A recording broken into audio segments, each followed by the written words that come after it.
It made me feel inspired and really good. And he was always real nice to me. He'd sit me down, "What's going on with you, baby boy?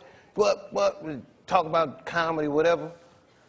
And, you know, when we did Blue Streak, we were promoting it, and Martin had a stroke. He almost died. And then after that, I saw him, and I was like, "Oh, my God, Martin, are you okay?" And he said, "I got the best sleep I ever got in my life."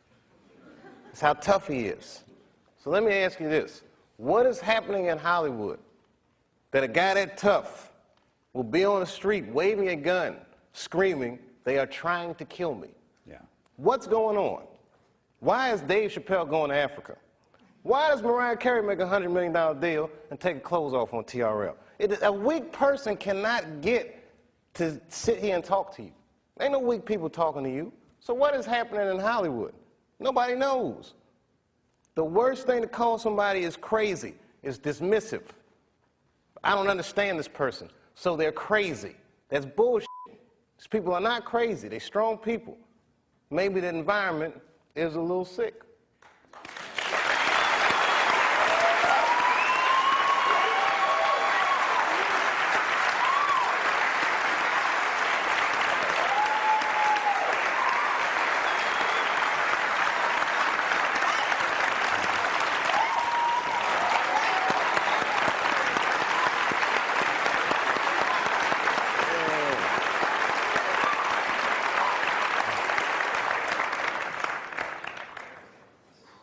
Oh, I'm dropping dimes tonight. I've had a long year, Mr. Lipton.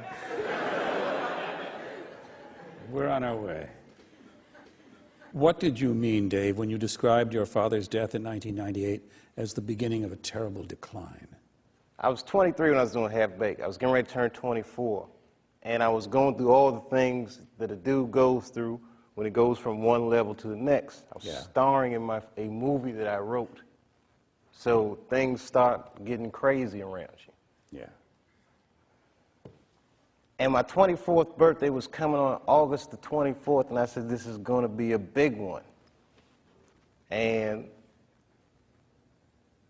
the morning that I turned 24, phone rang, and my sister was like, "Dad had a stroke." For the next year, I watched my father teeter on life and death. And it was just all this stuff, man. Like Dad was dying, the Half-Baked didn't come out the way I wanted it to come out. I was real upset about that. Because it was a real cool script, and then I saw it, I was like, "Hey, man, you made a weed movie for kids." And it wasn't for kids, the script, you know. It was all these things, so much pressure. Africa. Then I was in Ohio. I get a call on my cell phone from Hollywood. I'm like, "Hello, Hollywood." They're like, "Hello, Dave." They're like, "That pilot you did for Fox, looks like they want to pick it up. We need you to come out because they want to meet with you." And I was like, "Well, listen, I can't really come out right now. Got a real bad situation at home. Can we talk about this on the phone?" No, they would rather meet with you in person. But you know, like the horror that they turned us into, I jumped on that plane and left my father's bedside, which I regret to this day, and I went out and I sat with these people in this room, and if you can imagine a large circle of people, and I was 12 o'clock, the black dude. "Yeah, Dave, we really liked the show, but the pilot episode was about me getting booed off stage at the Apollo." They go, "But what are we going to do about it? I mean, there's not really any white people in it." I said, "Well, it's about the Apollo. It's not really white." "Well, we were thinking about the girl on the show. We didn't think she was that funny, not that good looking. I think we should recast her, maybe." And they start using terms like universal appeal. Basically saying they want me to recast a girl with a white woman. I say, "Yeah, I don't think I can do this," and I quit. On the cover of Variety, Chappelle pulls the race card. The race card. And I get calls from Newsweek, 60 Minutes. "Everybody, we want your story." Now I'm scared to death. I'm like Rosa Parks or something. Like, I'm not ready for this. I was just venting a little bit. And then, a few months later, Dad dies. And that's hard for a young dude in his life. That's a real tough loss. I was there when he died. And he went from being my father to what are we going to do with the body? Within moments, it was over. And I'm going through all this stuff, and this is the guy I would usually talk to, right? Dad. And I got to figure this out for myself. I don't want to figure this out for myself. You know, I was beat down. I wasn't living right. You know what I mean? Like, the weed thing was just a bad habit at this point, and you know what I mean? All these, you know, chicken head girls you mess with when it comes with the territory. I'm just being real. Just being real.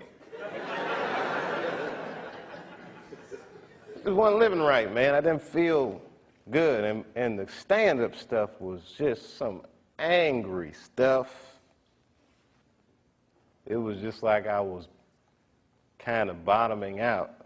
But when my dad died, because I've been commuting back and forth to Ohio so much, that's when I bought the farm, which I called the Hollywood farm. Did you stay in Yellow Springs for a while? I live there to this day.